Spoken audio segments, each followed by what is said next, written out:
ഇത് കയ്യോന്നിയാണ് കേട്ടോ. അപ്പോൾ ഇത് നമ്മൾ കഴുകി നല്ല വൃത്തിയായിട്ട് കഴുകിയതാണ്. ഇത് കഴുകി ഇതേ ഫ്രിഡ്ജിലോട്ട് എടുത്ത് വെക്കാൻ വേണ്ടി പോണേണ്. ഇതുപോലെ തന്നെ കുറേയും കൂടി എടുത്ത് വെച്ച്.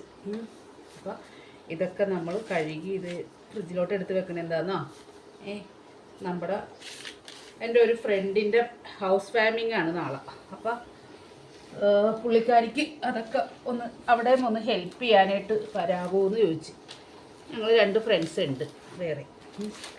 അപ്പോൾ നമുക്ക് എൻ്റെ ബിസിനസ്സിൽ ഞാൻ എന്തുണ്ടാക്കിയാലും അതൊക്കെ വാങ്ങിച്ച് എന്നെ പ്രോത്സാഹിപ്പിക്കുന്ന ഒരു ഫ്രണ്ടാണ് ആ കൊച്ചി. അപ്പോൾ അവൾ ഞങ്ങളുടെ കുടുംബശ്രീയും കൂടിയാണ്. അപ്പോൾ എന്നോട് ചോദിച്ചു, ചേച്ചി ഒന്ന് വരാമോ, എന്നെ ഒന്ന് ഹെൽപ്പ് ചെയ്യാവോ എന്ന് ചോദിച്ചു. അപ്പോൾ അങ്ങോട്ട് പോകണം.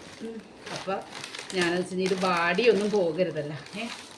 അപ്പോൾ കിട്ടിയത് ഇതേ വാഴലയിൽ പൊതിഞ്ഞ് ന്യൂസ് പേപ്പറിൽ ഇതാക്കി. ഇനി അതൊക്കെ ഇതേപോലെ തന്നെ കുറച്ച് കഴിഞ്ഞ് വന്നിട്ട് ആക്കണം. ബാക്കി കുറേ ഉള്ളത് ഇങ്ങനെ ചാക്കിൽ നനച്ച് കെട്ടി അപ്പുറത്ത് വെച്ചേക്കണേണ്.